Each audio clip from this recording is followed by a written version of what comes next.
అరే! ఇంట్లో సంక్రాంతికి చేసిన అప్పాలు గిప్పాలు ఒడిసినాయి లేదా? ఉన్నోన్ని వదిలేస్తే మా అమ్మ ఆకలైతుందంటే గవ్వే పెట్టబట్టే వారం రోజుల సంధి అయిపోయినట్టున్నాయి.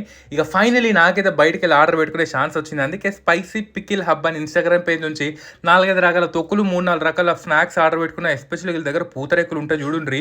మైల్డ్ అంటే మైల్డ్ ఉంటాయి. ప్యూర్ నెయ్యి, డ్రై ఫ్రూట్స్ ఏస్తారు. My most favourite. ఇక డ్రై ఫ్రూట్ లడ్డు గురించి చెప్పాలంటే అమృతం అన్నట్టు డైట్ చేసేటోళ్ళకి ఇట్లా నోట్లో ఏసుకున్నారంటే దవడ కింద మొత్తం డ్రై ఫ్రూట్స్ డాన్స్ ఆడుతూ ఉంటాయి. క్వాలిటీ, క్వాంటిటీ బెస్ట్‌గా మెయింటైన్ చేస్తారు. రీజనబుల్ ప్రైస్ ఉంటాయి. ఎస్పెషల్లీ చికెన్ పచ్చడి మై మోస్ట్ ఫేవరెట్. ఎవరైనా ఆపగలుగుతారా నన్ను చికెన్ పచ్చడి తినడానికి? చూస్తున్నారు కదా ఎంత ఎర్రగా ఉందో, బుక్కకు ముక్కలు వస్తుంటాయి అన్నట్టు. ఎస్పెషల్లీ వీళ్ళ దగ్గర నాకు బాగా నచ్చేది ఏంటి అని అంటే ప్యూర్ ట్రాన్స్పరెన్సీ మెయింటైన్ చేస్తారు. మీరు వాళ్ళ ఇన్స్టాగ్రామ్ పేజ్ పోయి కూడా చూస్తే మీకు అర్థమవుతుంది. మేకింగ్ వీడియోస్ అన్నీ ఉంటాయి అన్నట్టు. చాలా హైజీన్ పద్ధతిలా మంచి ప్రోడక్ట్స్, క్వాలిటీ ప్రోడక్ట్స్ యూజ్ చేస్తారు. ప్రైస్ కూడా రీజనబుల్ ఉంటుంది కాబట్టి నాకు అప్పుడప్పుడు తినాలనిపించినప్పుడు ఆర్డర్ పెట్టుకుంటా. మీకు కూడా డిస్క్రిప్షన్లో డీటెయిల్స్ ఇస్తా కావాలంటే. కనిపిస్తుంది కదా వాట్సాప్ నెంబర్ అయినా కాంటాక్ట్ అవ్వచ్చు. పొడులు ఏవైనా ఉంటాయి వీళ్ళ దగ్గర.